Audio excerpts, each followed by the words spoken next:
Peace. Voix d'ange musique. Enfin je t'ai trouvé, pas la peine de te chercher. Mon rayon de soleil qui éclaire tous mes jours et toutes mes nuits. C'est toi ma préférée, celle que mon cœur a toujours désirée. Et oui, c'est mes sons, yeah, yeah, yeah. Girl, you're so fine, if you leave I swear go die. Your smile so shine, you and me forever. Girl, I know the lie, oh. Let me be your one, no. I know be Toko. You are my everything, my destiny. Girl, I know the lie, oh. Girl, I know the lie, yeah. Girl, I know the lie, oh. I go marry you. Mkweva, mkweva. Long, long, kem leti, oh, yeah, mkweva.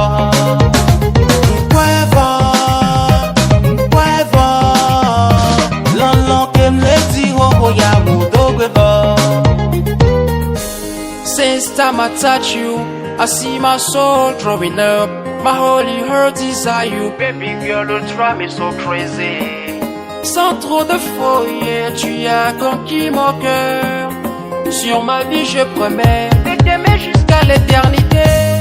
Egamula, Seigneur, Wadama, oh. On vient où nous gommer cesser pour un love fou et passionné. Yekuwa mia noju, yekuwa mia wonu tonto. Baby, yeah. Girl, I know the lie, oh. Girl, I know the lie, yeah. Girl, I know the lie, oh. I go marry you.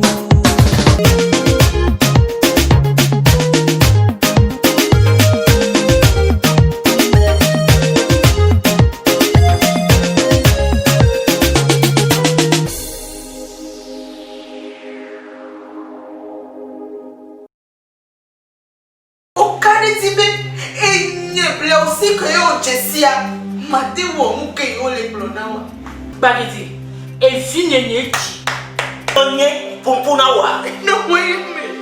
Oh! Là aussi. Alors, les dit l'eau, alors, les dit. Alors, les dit. Qui a oublié la leçon à quoi? Bien allé. Il sort qu'il y a de titulaire au moment qui est bête. Il est bâti. Il va pas solo. Il y a combien de films pour aller voir? Wow!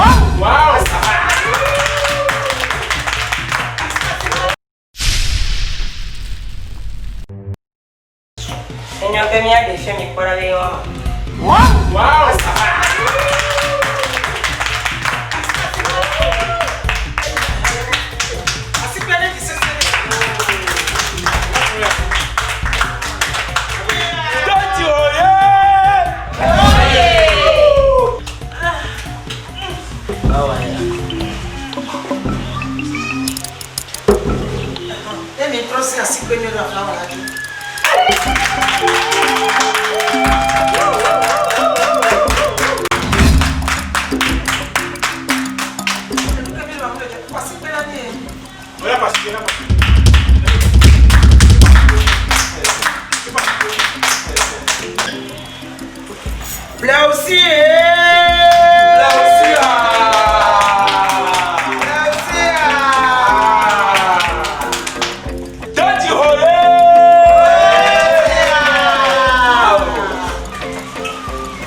Mide. Navi. Quoi? Et bébé là, le bébé du camp. Pour quoi? Fille, bébé là, ma fille, on s'en fait. Il y a des problèmes là. Il est vivant. Au cas où il y a des tiens, il y a des Navi, naï. Il a pour longtemps, mais là. Il a pour moi là. Mais là. Pour longtemps, mais là. C'est qu'il y a des hommes. Nous gagnons là. Tu m'as fait mon cœur. Maman, tu n'es pas là.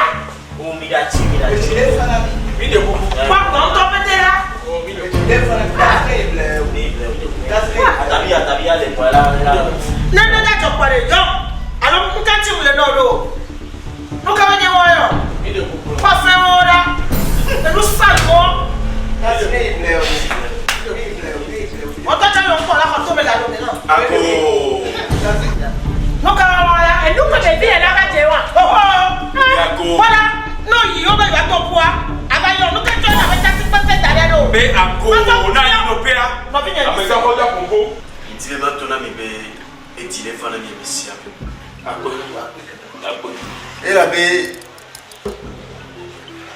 il y a qui m'a mis des taux et béa. Et son boulot à Megaro, les ontis, les dotis, les pour même.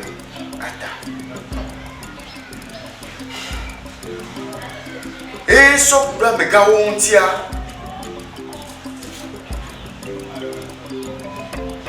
Yala yeji yenu kebe mitwa na wendi la fonti eti le pana mi abekeke eti le pana mi no vi ke fem tolo ba si ko le ke gbodu ya to fem to pa ti tonto Maman, tu n'es fan là. Gassigan, tu n'es fan. Gassigan, tu n'es fan. Gassigan, de coucou là, tu n'es fan là. Tu n'es fan. Tu n'es fan.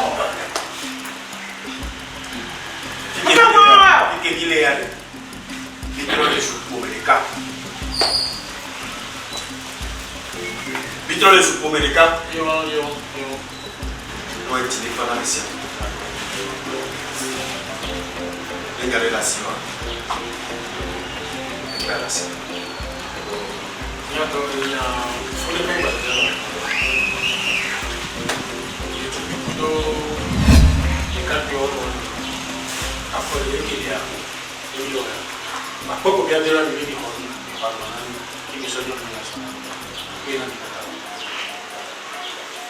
Évidemment, on doit m'appeler. Je vais dire si le palais de gazelle, à partir de. Et then I tell you, men of all. So, tu n'es fan. Tu n'es fan. The new dog, say, Et il y a un cas à si et bâti ma pro. Les diabètes assis et pour le sang. Quand tu m'as bardo petit. Elle avait un bleu aussi. Elle était fait dynamique.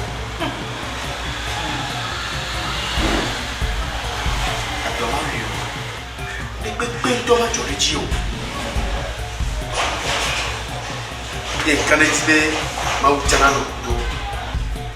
Doji, papa, allez bena blausi. Blausi, au tient allez bena Doji. Mais moi, on va le Amen. Blausi, il y a que pour le cœur, il y a Dieu. Il y a Dieu le Blausi. Depuis que Dila nous sommes d'arrêt et de temps, faut nous dire nous sommes à nous gestion, nous gestion, nous sommes nous au port, nous sommes au port. Depuis on va épée pour ça. Doji, comment? Yo.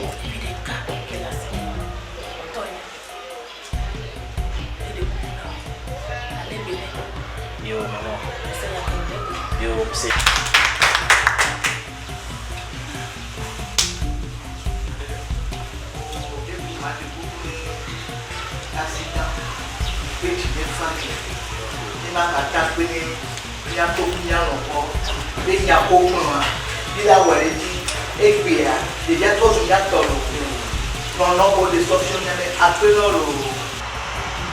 Evine, on dit bah sonde so pour payer son dia china. Ya budo. Evine ves.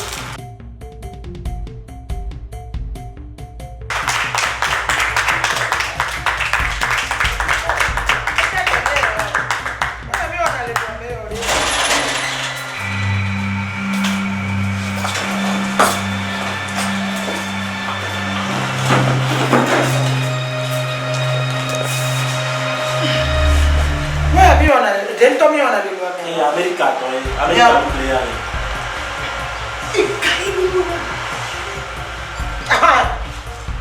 Tata, de coucou, Evine. Pourquoi ya? Et ya mis le haut de me faire. Et ya mis on a le. Toi, tout. Toi, tu vas partir, mon ami. Assis par la balle.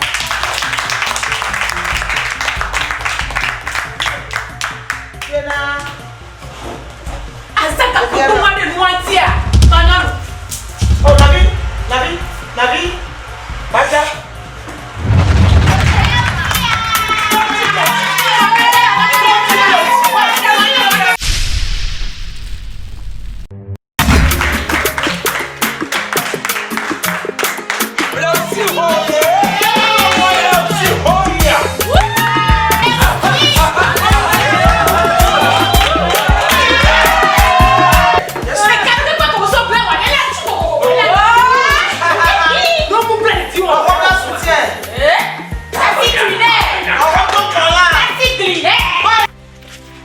Ah, on va. Patron, bonjour. Bonjour, le coffon. Bonjour. Ah, ni savais donc. Miao yeye chakaka. Mariage qui m'aura événement. Il y a pas fait avec mariage là, il y a mariage vraiment naturel de quoi. Et non, il y a faut dire, il faut dire, il y a la trouver. Ok, bon, qui mais tout, oh, il y a c'est bon. Il y a son tour. Oh, ok, on m'a dit d'acheter des dons pour me voir. Oh, ma hamuri. On va ça.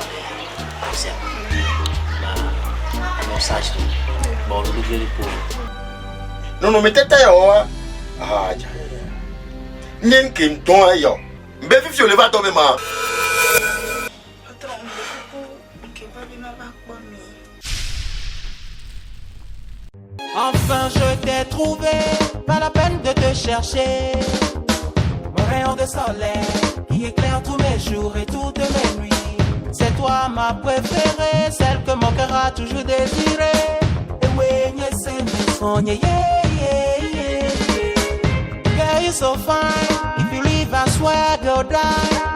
Your smile so shine, you and me forever. Girl, I know the lie, let me be your one, no. I know be Toko. You are my everything, my destiny. Girl, I know the lie, girl, I know the lie, girl, I know the lie, I go marry you.